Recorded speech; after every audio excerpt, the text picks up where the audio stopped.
ako ng doktor, ospital, dahil nga po doon sa heart failure ko. Until 2017, na-diagnose ako ng congestive heart failure naman.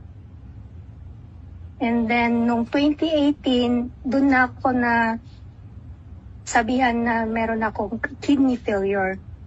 So, ayun. Yung pinaka-worst ko po is netong June 25 na ospital po ako.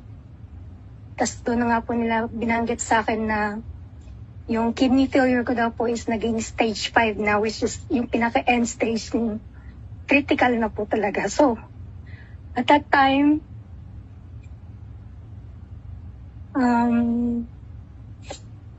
the only way po is dialysis daw po.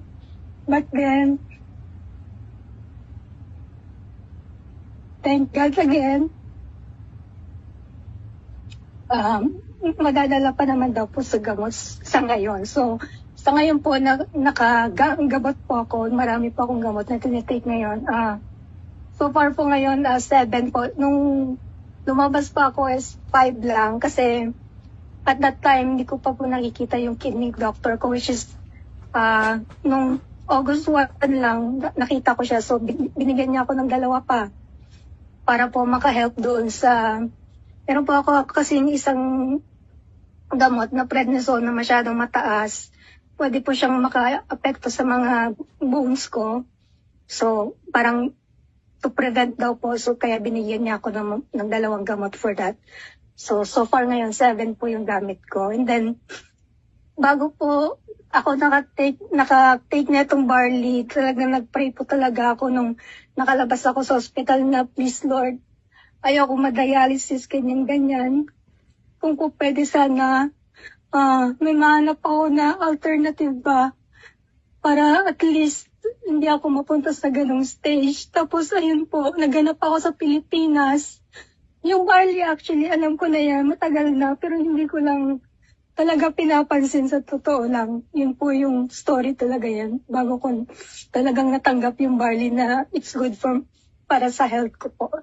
So ayun, kaso lang at that time, talagang desperado po talaga ako, nag-pray po talaga ako na ano kaya pwedeng gawin para like mapabilis na like matry ko siya. Kasi talagang tinignan ko yung mga dating mga videos ni Ms. Maritone Fernandez tungkol dun sa mga background niya, and yung mga testimony, tapos yung testimony niya itself, kung paano niya inintroduce yung barley, tapos paano nakatulong, tapos maraming tao nakatulong.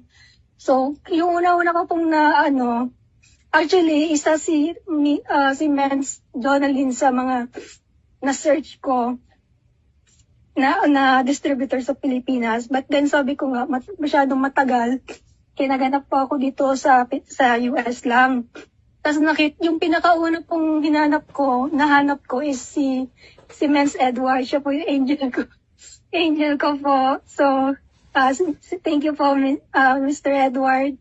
Dahil siya po nag-introduce sa akin talaga ng barley. Sa kanya ko po nakuha yung barley. And then, I think July 2012, nag-message ako sa kanya. Yung mga ilang oras din yun. Kaya talagang ninervous ako. Sabi ko sa sarili ko na baka mamaya hindi siya magme-message. Tapos ayun, talagang nagulat ako na nag-message siya sa akin. Tapos ayun po, biglang sinabihan niya ako kung pwede mag-usap daw kami in person para video, para at least mas paintindi niya sa akin. So ayun po, nag-usap kami. Tapos wala pong like parang pagdadalawang isip, binigyan niya po ako the next day.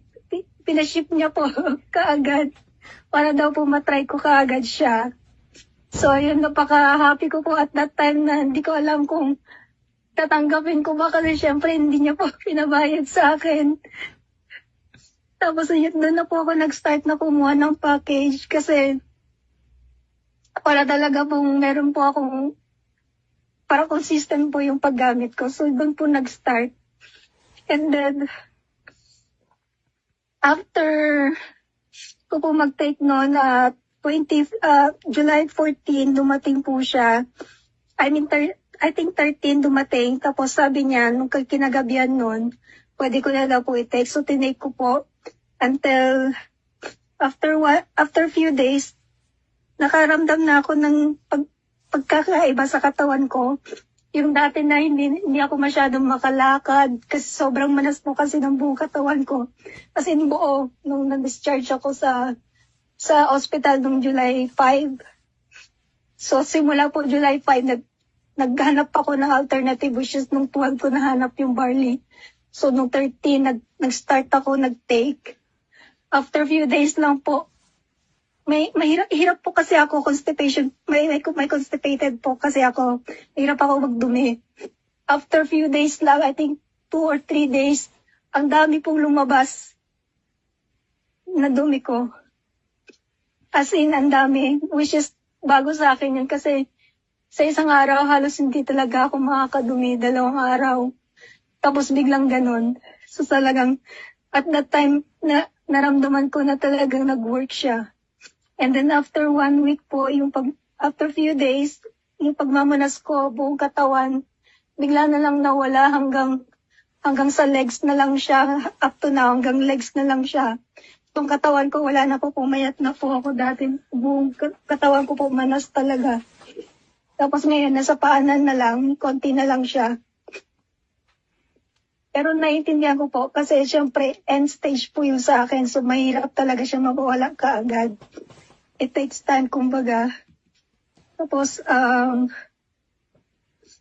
after 1 week, bumaba po yung blood pressure ko, which is throughout, nung na-discharge ako nung 5, halos pumapalo lagi ng 200 something, over 100 something.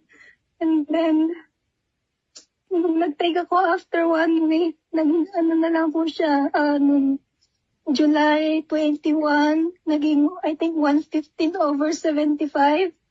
And then, after nun, naging 124 over 83.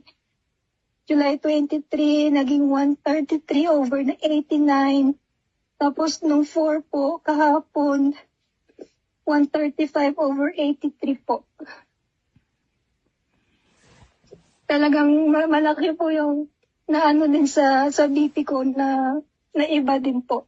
Kasi binibigyan din kasi nila ako ng maraming pang BP kasi sobrang taas po talaga na medications for the BP. Kaya ayun, talagang sobrang naka-help din po talaga yung barley para doon.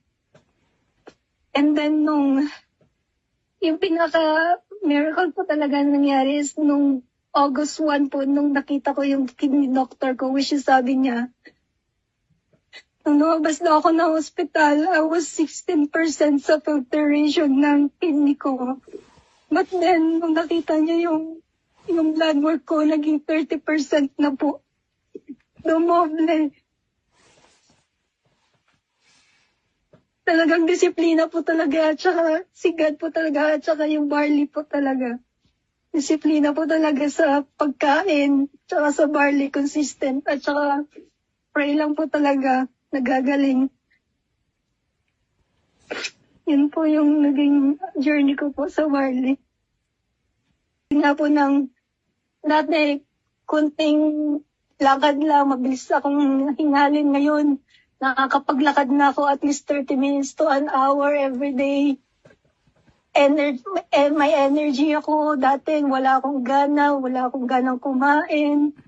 Hindi ako masyadong nakaka-move around sa bahay, nakakagawa ng mga kung ano-ano. Kasi nga, may anemic din po kasi ako. So, isa din po kasi yun sa lupus na naapektuhan. Kapag may lupus ka po, mababa po talaga hemoglobin mo. So, naka-help din po yung barley sa akin doon.